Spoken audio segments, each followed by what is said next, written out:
Connaissez-vous la différence de calcul entre le taux d'endettement classique et le calcul du taux d'endettement différentiel?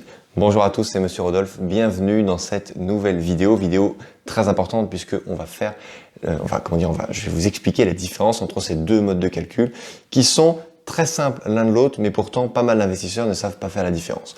Je vais vous expliquer très simplement comment ça se passe. Le taux d'endettement classique, c'est quoi? La banque prend la somme de vos crédits qu'elle divise par la somme de vos revenus. Évidemment, si vous avez des revenus issus de loyer, par exemple, eh bien, elle va pondérer, selon la règle des 70%, ce revenu.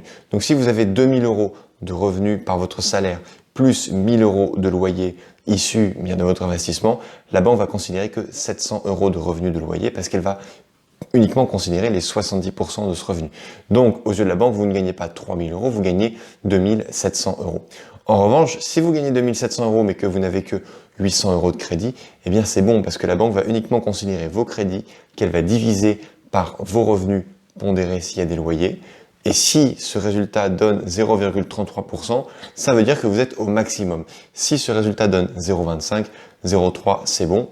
En revanche, si ça donne 0,40 ou 0,50, c'est beaucoup plus compliqué d'obtenir un crédit, sauf si vous avez des revenus beaucoup plus importants. Pourquoi? Parce que de cette différence va être issu tout simplement votre reste à vivre, et le reste à vivre est un paramètre très important pour la banque parce que la banque s'assure avec le montant du reste à vivre qu'il va donc vous rester, eh bien que vous n'êtes pas obligé de vous serrer la ceinture à la fin de chaque mois pour payer votre crédit. Maintenant, on passe au mode de calcul du taux d'endettement différentiel. Comme son nom l'indique, il fait la différence entre les actifs et les passifs. Le taux d'endettement différentiel considère que c'est votre salaire qui paye le crédit de votre résidence principale et que ce sont vos loyers qui payent votre investissement locatif. Comment ça fonctionne? Si vous avez 1000 euros de loyer qui tombent chaque mois, mais que vous n'avez que 500 euros de crédit, eh bien la banque va pondérer une fois de plus ses loyers, donc elle va considérer que 700 euros de loyer, mais 700 euros moins 500 euros de crédit, ça fait 200 euros. Ainsi, avec ce mode de calcul, la banque va considérer que vous avez 200 euros de revenus en plus. Ce qui veut dire qu'avec le calcul du taux d'endettement différentiel, plus vous vous endettez pour faire des investissements rentables, plus vous vous désendettez, plus vous augmentez votre taux d'endettement, votre capacité d'endettement.